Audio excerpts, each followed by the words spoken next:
సమయాన్ని బట్టి దేవునికి మనందరము రుణస్థులమై ఉన్నాము. హల్లెలూయా. ఈరోజు ఫాదర్స్ డే. చెప్పండి, ఈరోజు ఫాదర్స్ డే. అంటే మనల్ని జన్మనిచ్చి మనం జరుపుకుంటున్నట్లుగా ఫాదర్స్ డే కూడా, అనగా దేవుడిచ్చిన సమయాన్ని బట్టి మన తండ్రిని మనం జ్ఞాపకం చేసుకోవడం అనేది చాలా ఆశీర్వాదకరం. చదివినతోసారి ప్రభు స్తోత్రం చెప్పండి. హల్లెలూయా. అయితే ఇప్పుడు మనకి తండ్రులు ఉండొచ్చు, లేకపోతే కొంతమంది లోకాన్ని విడిచిపెట్టి వెళ్ళిపోవచ్చు. కానీ తండ్రి ప్రేమ చాలా గొప్పది. ఆ తండ్రి ప్రేమ మనం తలంచుకుంటే చాలా లోతుగా మనం ఆలోచన చేస్తే చాలా విషయాలు మనం తెలుసుకోవడానికి చాలా అవకాశం ఉంది. ఒకసారి స్తోత్రం చెప్పండి. హల్లెలూయా. కొన్నిసార్లు ప్రేమైన దేవుని బిడ్డరా మరి అని బాధపడే వాళ్ళు చాలామంది ఉండొచ్చు.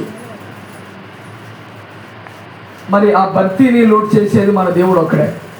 ఆయన మనకి తండ్రి అయి ఉన్నాడు కనుక మరి ఫాదర్స్ డే సందర్భంగా కొన్ని విషయాలు పరిశుద్ధాత్మ దేవుడు మనతో మాట్లాడుతుందిగా విందుము గాక. ఆల్రెడీ 2025, 2024 చాలా విషయాలు నాన్న విలువ, తండ్రి విలువ కొంచెం ఆర్టికల్ రూపంలో కూడా అందించడం జరిగింది. నేను ఆల్రెడీ మన గ్రూపులో కూడా పెట్టాం. ఒక 5 minutes ఉంటుంది కేవలం నాన్న గురించి మాత్రమే. ఎన్ని నిమిషాలు? 5 నిమిషాలు. అంటే దాని వివరాలు అంతా ఒక నాన్న తండ్రి ఎలాంటి బాధ్యత తీసుకుంటాడో ఒక ఆర్టికల్ రూపంలో ఆల్రెడీ లాస్ట్ ఇయర్ లైవ్లో యూట్యూబ్లో అందించడం జరిగింది. దేవునికి స్తోత్రం. హల్లెలూయా.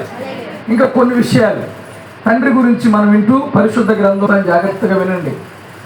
కష్టాలు త్యాగాలకు ప్రతిఫలము ఆశించని వ్యక్తి నాన్న. త్యాగాలకు ప్రతిఫలము ఆశించని వ్యక్తి నాన్న. అమ్మ నవమాసాలు మోసి జన్మనిస్తే బ్రతుకంతా దారబోసి జీవితాన్ని ఇస్తాడు.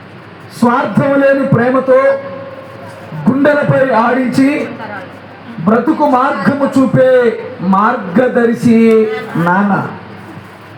వేలు పట్టి నడిపించిన దగ్గర నుంచి విద్యాబుద్ధులు నేర్పించి తన బిడ్డ ఎదుగుదలకు అహర్నిశలో శ్రమించే వ్యక్తి నాన్న. ఆయన త్యాగం, ఆయన ఓర్పు వెలకట్టలేనిది, రుణము తీర్చలేనిది. అందుకే మన ఎదుగుదలలో గౌరవించడానికి జరుపుకునే డే ఫాదర్స్ డే. చప్పట్లు కొట్టేసారి ప్రభువుని మహిమపరుద్దాం. హల్లెలూయా. నాన్న ప్రతి ఒక్కరికి ఒక సూపర్ హీరో. అనండి, నాన్న ప్రతి ఒక్కరికి ఒక సూపర్ హీరో. పిల్లలు తమ జీవితంలో ఎవరైనా అనుసరిస్తున్నారు, ఎవరినైనా ఆదర్శంగా తీసుకుంటున్నారు అంటే ఆ సూపర్ హీరో ఎవరో కాదు, అది నానే. ఎందుకంటే బాల్యము నుండి వారి అడుగులు చూస్తారు. చిన్నప్పటి నుండి కూడా నాన్న మాటలు కానీ, నాన్న నడవడిక కానీ, నాన్న క్రియలు కానీ పిల్లలు ఏం చేస్తారంటే అనుసరిస్తారు. అందుకే ఎవరినైనా అనుసరిస్తున్నారు, ఎవరినైనా ఆదర్శంగా తీసుకుంటున్నారంటే ఆ సూపర్ హీరో ఎవరంటే నాన్నే. ప్రియమైన దేవుని బిడ్డలారా, ఎవరో తెలియని ఈ లోకములో ఒక ముద్దు యువరాజుగానో యువరాణిగానో మనల్ని పరిచయం చేసి మన తప్పటడుగులు దిద్ది మనల్ని పోషించి చదివించి సమాజానికి మనల్ని ఉన్నతంగా పరిచయం చేసే నాన్నే మన సూపర్ హీరో. చప్పట్లు కొట్టి ప్రభువుని కొడుతాం. దేవునికి స్తోత్రం. హల్లెలూయా. నిజంగా తండ్రి త్యాగజీవి. చెప్పండి, ఎవరు? తండ్రి నిజంగా త్యాగజీవి. నాన్న ఎప్పుడూ కూడా త్యాగపూరితమైన వ్యక్తిత్వం కలిగిన వ్యక్తి. నాన్న త్యాగజీవి.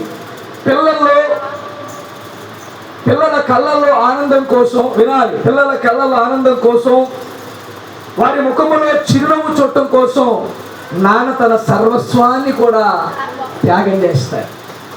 ఎవరి కళ్ళల్లో ఆనందం కోసం?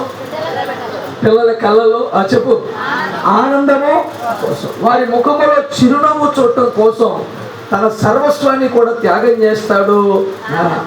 పిల్లల ఉన్నతి కోసం అవసరమైతే వెట్టి చాకిరీ చేస్తాడు. వెట్టి చాకిరీ చేస్తే ఈరోజు స్త్రీలు ఇంటికాడ ఉంటున్నారు, కానీ పురుషులు ఈ రోజున తన భార్యను పోషించడానికి, తన పిల్లల్ని పోషించడానికి, అవసరమైతే ఎక్కడైనా సరే ఒక బానిసగా కూడా బ్రతకడానికి, అంటే అవసరమైతే వెట్టి చాకిరి కూడా చేయటానికి నిర్ణయించుకుంటాడు. ఎవరు? నాన్న. ఎందుకయ్యా అంటే పిల్లల ఉన్నతమైన భవిత బాగుండాలి, వారి భవిష్యత్తు బాగుండాలని వారి కొరకు వెట్టి చాకిరీ చేస్తాడు.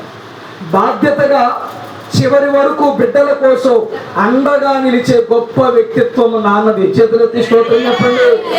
అలాంటి నాన్న త్యాగజీవి. అలాంటి నాన్న మళ్ళా చెప్పాలా? త్యాగజీవి. తనకంటే తన వారి క్షేమాన్ని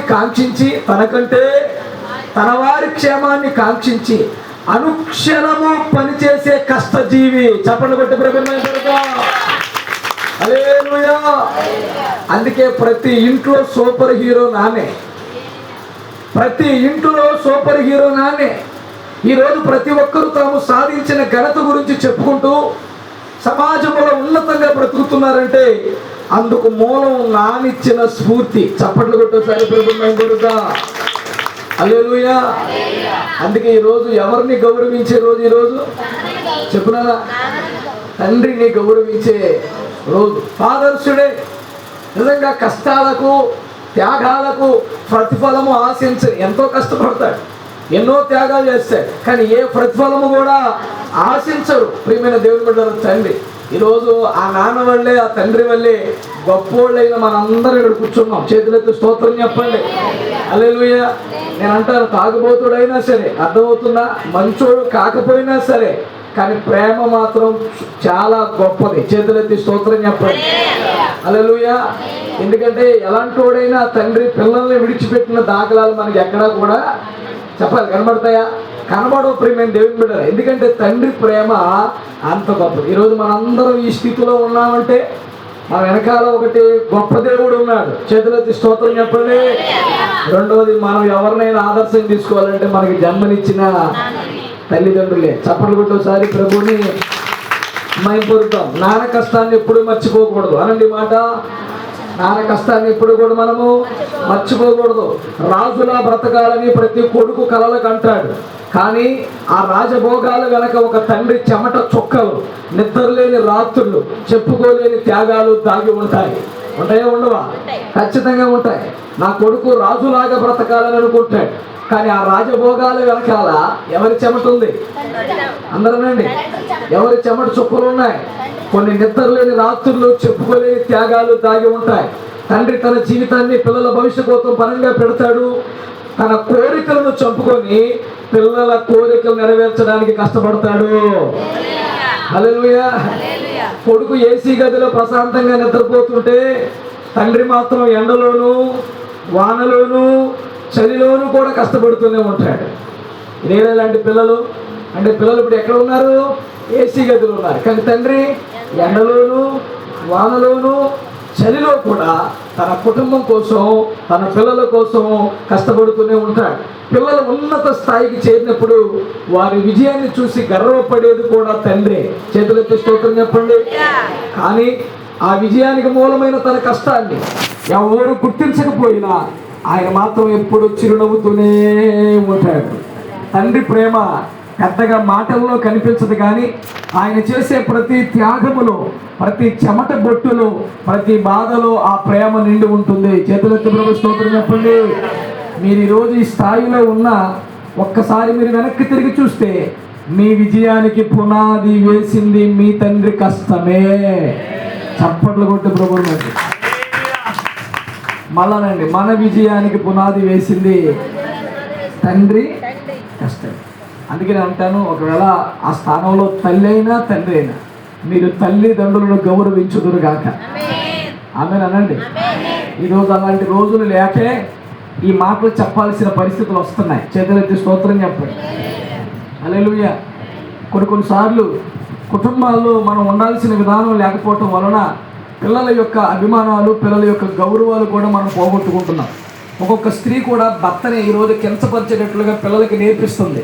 దాని వలన తండ్రి ప్రేమ, నాన్న ప్రేమ సరిగ్గా పిల్లలకి ఏమవట్లా, అర్థం అవట్లా. ఎందుకంటే తండ్రి ఉదయం వెళ్తాడు, సాయంత్రం వస్తాడు. ఈ లోపల తల్లి ఏం చేస్తుందో చెప్పనా ప్రియమైన దేవుని బిడ్డరా? అంటే మనం నేర్పించే మిస్టేక్లు కూడా ఉంటాయి. ఒరే, మీ నాన్న వచ్చాడంటే నిన్ను కొడతారా అంటదా? చెప్పండి. ఏదైనా వాడు చిన్న పని చేశాడు అనుకోండి, వెంటనే ఈమెమంటది, మీ నాన్న వచ్చాడంటే నిన్ను కొడతాడురా, అస్సలు ఊరుకోడరా, మామూలుడు కాదురా. ఏంటది? ఈమె చెప్పేస్తుంది, కొడతాడురా, పెడతాడురా, మామూలుడు కాదురా అంటే వీడు చిన్నప్పుడు కానివ్వండి ఇక తండ్రి మీద ఏం పడిపోద్ది? అదిగో రాధమ్మ గారు కరెక్ట్గా చెప్పింది. నాన్న రాగానే అది నేర్పింది ఎవరో చెప్పరా? చేతులతో దారి చూడని చెప్పారు. ఒరే ఉదయం వెళ్తాడురా మీ నాన్న, సాయంత్రం వస్తాడురా, మీ కొరకు ఎంతో కష్టపడతాడు. ఒకవేళ ఈ లోక సంబంధంలో కొన్ని హ్యాబిట్స్, కొన్ని అలవాట్లు ఉన్నాయనుకోండి, వాటిని బట్టి ఎప్పుడు మనం కించపరచాల్సిన అవసరం లేదు. అదొక సాతానిక క్రియ. ఏదో ఒక రోజు ఆజ్ఞలు కూడా బయటకు వస్తారు. చేతులెత్తి స్తోత్రం చెప్పండి. కానీ చెడ్డోడైనా తండ్రి తండ్రే, తల్లి తల్లి. వాళ్ళు లేకుండా నువ్వు ఈ స్థాయిలో ఉన్నావా? మాట్లాడరే. వాళ్ళు లేకుండా ఈ స్థితిలో ఉన్నారా? మీ అంతలు మీరు పెద్దోళ్ళు అయిపోయారా? మాట్లాడారా? ఈరోజు మీరంతలు మీరే సుఖభోగాలతో ఉంటున్నారా? నో. వెనకాల కష్టం ఉంది. ఆ కష్టాన్ని గుర్తిస్తేనే మనం నిజంగా దేవుని బిడలమవుతాము. చేతులతో సారి ప్రభుకు స్తోత్రం చెప్పండి. హల్లెలూయా. ఇప్పుడు ఈ విషయాలన్నీ చూస్తే తండ్రి త్యాగం ఎంత గొప్పదో అనండి. ఏమన్నారు? ఫాదర్. దీని ఫుల్ ఫామ్ ఏంటంటే, ఫాదర్ అంటే ఎఫ్. మొట్టమొదటి మాట ఏంటంటే ఫెయిత్ఫుల్, విశ్వాస వీరుడు. చెప్పండి కొట్టండి అనాలి. ఫాదర్ ఎఫ్ అనగా ఫెయిత్ఫుల్. చెప్పండి ఎవరు? విశ్వాస వీరుడు. చేతులెత్తి ప్రభు స్తోత్రం చెప్పండి. ఫాదర్ దేవునిపై విశ్వాసం ఉంచి కుటుంబాన్ని నడిపించేవాడు తండ్రి. ఎవరిపైన విశ్వాసం ఉంచి? దేవుని పైన చెప్పమ్మా. విశ్వాసం ఉంచి కుటుంబాన్ని నడిపించేవాడు తండ్రి. ఆయన మొదటి మాట లెటర్లో ఏంటంటే విశ్వాస వీరుడు. తండ్రి విశ్వాస వీరుడు, ఫెయిత్ఫుల్. రెండవది ఏ అనండి. ఏ అంటే అవైలబుల్ అనండి ఒకసారి. అవైలబుల్ అంటే మీ అందరికీ తెలుసు, ఎల్లప్పుడూ కూడా అందుబాటులో ఉండేవాడు. చేతులతో సారి స్తోత్రం చెప్పండి. అవునా? కుటుంబ అవసరాలకి సమయాన్ని కేటాయిస్తాడు తండ్రి. ఎల్లప్పుడూ కూడా నాన్న అంటే చాలు, తండ్రి అంటే చాలు, అందుబాటులోకి వచ్చేస్తాడు. చప్పట్లు కొట్టి ప్రభుత్వం మైపరచండి. ఒకవేళ ఎవరు అవైలబుల్లో ఉన్నా లేకపోయినా అనండి, తండ్రి మాత్రం అవైలబుల్గానే ఉంటాడు. ఎల్లప్పుడూ తండ్రి అందుబాటులోనే ఉంటాడు. ఒకటి ఎఫ్ అంటే ఫెయిత్ఫుల్, రెండవది ఏ అంటే అవైలబుల్, అందుబాటులో ఉండేవాడు. మూడవ లెటర్ చెప్పాలా? టీ చెప్పాలా? టీచర్. అందరనండి టీచర్ అంటే బోధకుడు. మనకి చాలాసార్లు మనం ఎల్కేజీలోనో యూకేజీలో అంగన్వాడీలో చేరిన తర్వాత మనకి కొన్ని నేర్పిస్తారు. కానీ మనకి పుట్టగానే చెప్పు హల్లెలూయా. మనకి టీచర్ ఎవరంటే తల్లి తండ్రి, వాళ్ళే బోధకుడు. చేతులెత్తి స్తోత్రం చెప్పండి. హల్లెలూయా. అది దేవుని వాక్యాన్ని నేర్పించాలి తండ్రి. చేతులతో సరి ప్రభు స్తోత్రం చెప్పండి. హెచ్ అనగా హెల్పర్ అనండి. హెచ్ అనగా హెల్పర్, కుటుంబ భారాన్ని ప్రేమతో మోసేవాడు. నిజంగా ఆయన హెల్ప్ లేకపోతే, ఆయన సహాయం లేకపోతే కుటుంబంలో ఏమీ కూడా మనం చేయలేం. అదొక పెద్ద భరోసా. దేని స్తోత్ర. ఆల్రెడీ నేను చాలాసార్లు చెప్పాను, నానంటే ఓ ధైర్యం, నానంటే ఓ బాధ్యత.